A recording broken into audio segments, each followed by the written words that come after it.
श्रीराम राम रामेति रमे रामे मनोरमे सहस्रनाम तत्तुल्यं रामनाम वरानने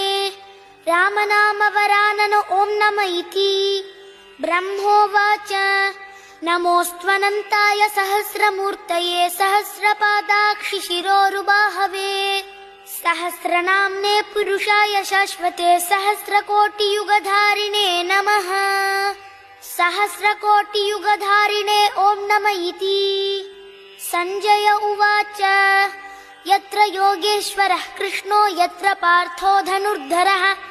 तत्र श्रीर्विजयो भूतिर्ध्रुवा नीतिर्मतिर्मम श्रीभगवानुवाच अनन्याश्चिन्तयन्तो मां ये जनाः पर्युपासते तेषां नित्याभियुक्तानां योगक्षेमं वहाम्यहम् परित्राणाय साधूनां विनाशाय